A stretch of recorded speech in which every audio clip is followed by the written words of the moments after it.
Breaking news in the ongoing firings in the Trump administration. President Donald Trump has abruptly fired General C.Q. Brown as the chairman of the Joint Chiefs of Staff. Brown is a former fighter pilot and respected officer. His 16 months on the job had been consumed with the war in Ukraine and the expanded conflict in the Middle East. Trump says that he is nominating Air Force Lieutenant General Dan Raisin Kane to be the next chairman.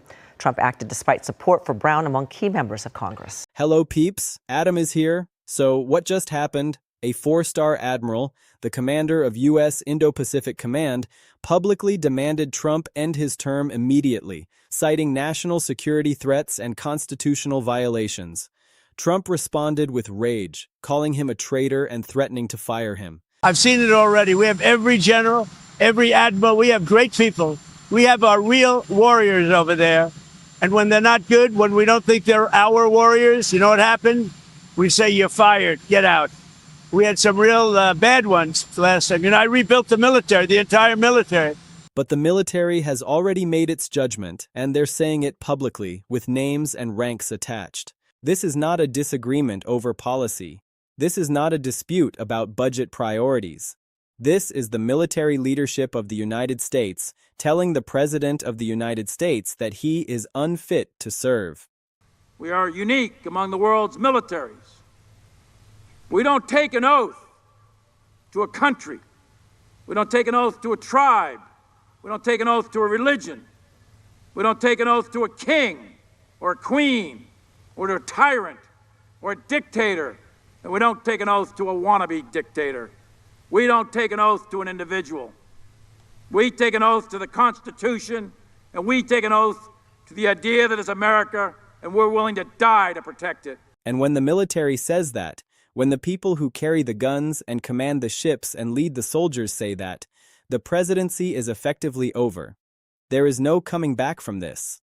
There is no way to govern when the people who are supposed to follow your orders have decided that your orders are illegitimate. Trump is isolated. Trump is powerless. Trump is finished, and the admiral's demand is the final nail in the coffin.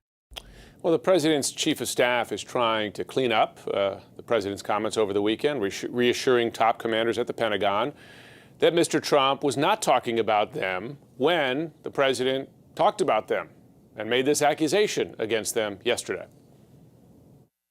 I'm not saying the military is in love with me. The soldiers are. The top people in the Pentagon probably aren't, because they want to do nothing but fight wars so that all of those wonderful companies that make the bombs and make the planes and make everything else stay happy. But we're getting out of the endless wars. You heard the president there. He accused the top people at the Pentagon today of going to war, in effect, to benefit military contractors. Let me take you inside what Admiral Paparo actually said, because his words were chosen carefully and their meaning is devastating. The admiral did not speak in vague terms. He did not hint at concerns. He did not express hope that things would improve. He issued a direct public demand. He said Trump must end his term now. He said the president's conduct is endangering national security. He said the president is undermining the military's ability to defend the country. He said the president has violated the oath that every service member swears to uphold the Constitution. And he said that the military cannot remain silent while the commander-in-chief behaves in ways that threaten the very institutions they have sworn to protect. Think about the significance of that. A four-star admiral is not some junior officer who can be dismissed as disgruntled or partisan. Admiral Paparo commands the largest geographic combatant command in the U.S. military. He is responsible for the security of the Indo-Pacific region.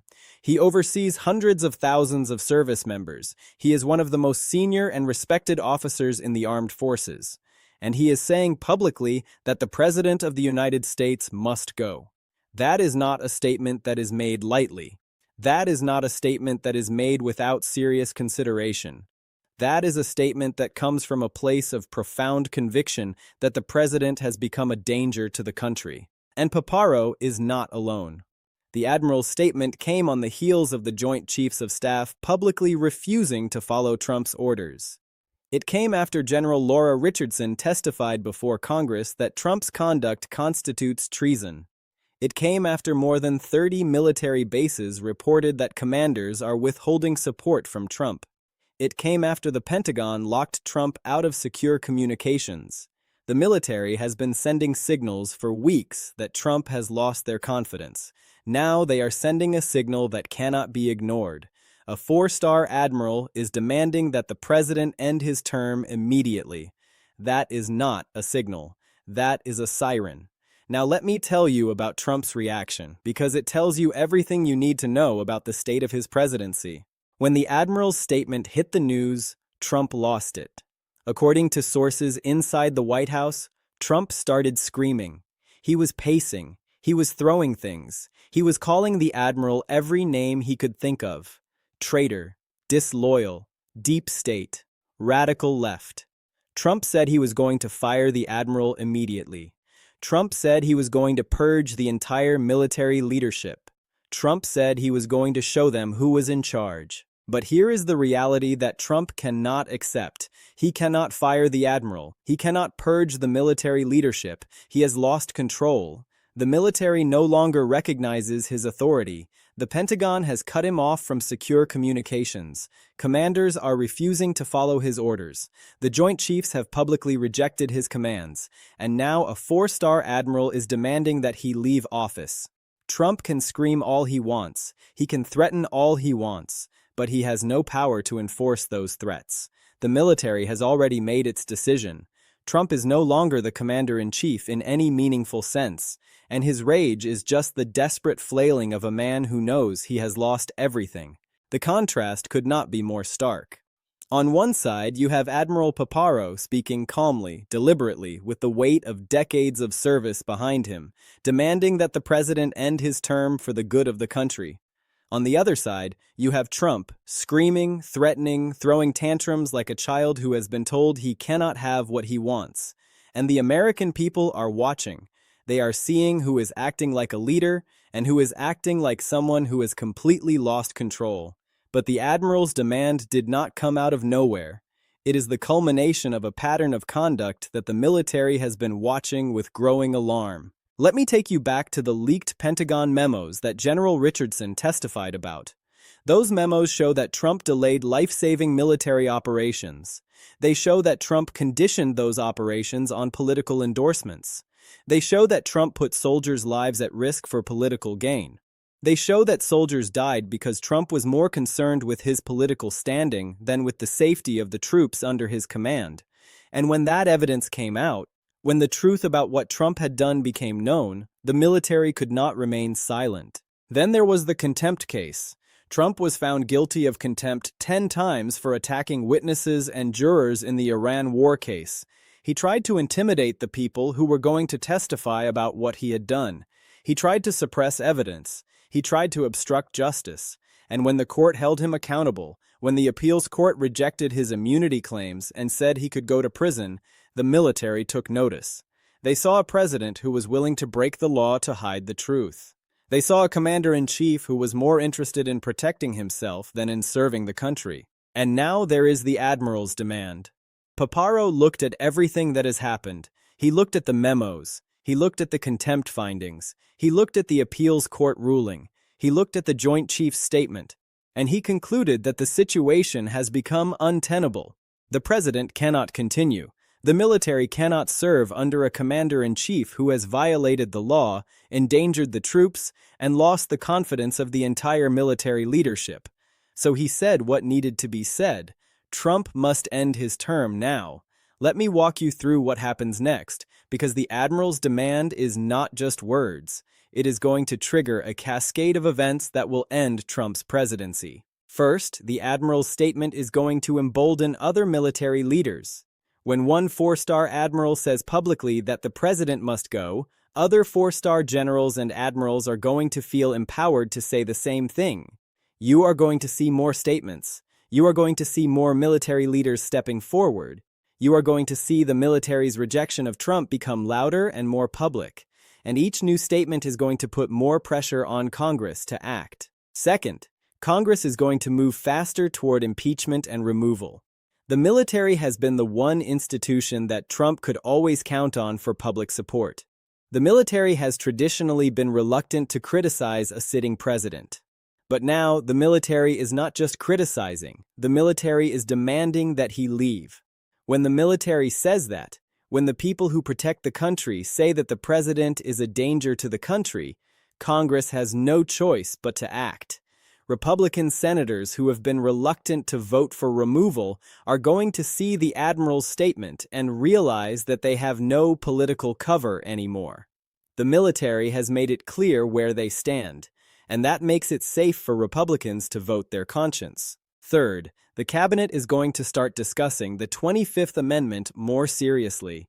If a four-star admiral is publicly demanding that Trump end his term, the cabinet has to ask themselves whether the president is fit to serve. The 25th Amendment exists for situations exactly like this: when the president is unable to discharge the duties of his office, when he has lost the confidence of the military, when his conduct is endangering national security, the cabinet can act. And with the admiral's statement on the record, the cabinet has cover to invoke the 25th Amendment. They can say they were responding to the legitimate concerns of the military leadership.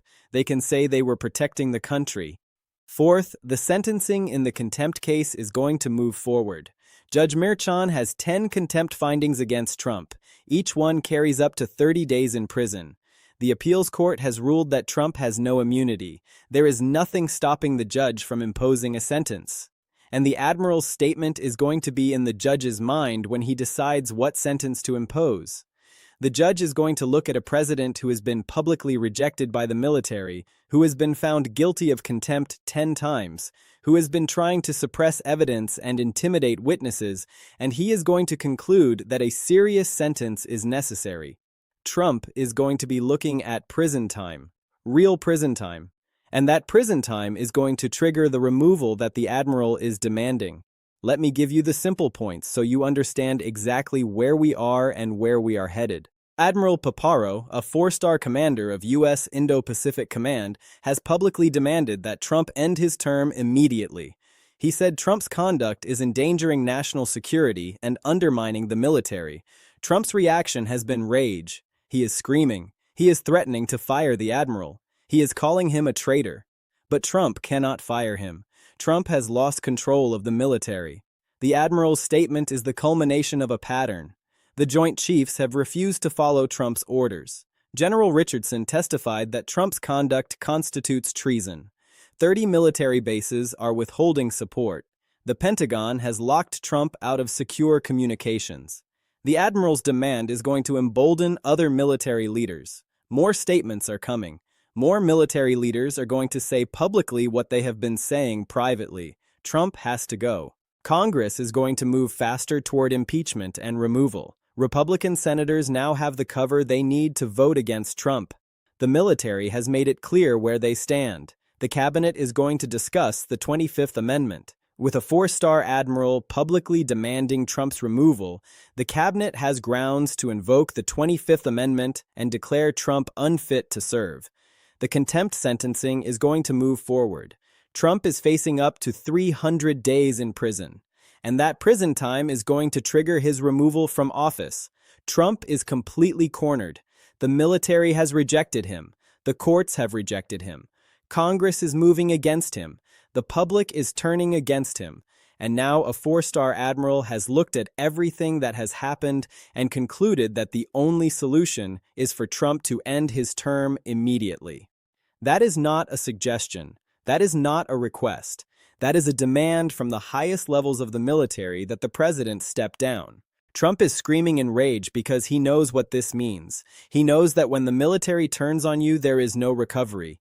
He knows that when a four-star admiral demands your resignation, your presidency is effectively over. He knows that the walls are closing in and there is nothing he can do to stop them. He can scream, he can threaten, he can throw tantrums, but he cannot change the reality that is bearing down on him. The military has spoken, the courts have spoken, Congress is about to speak, and Trump is about to be removed from office. The only question now is how.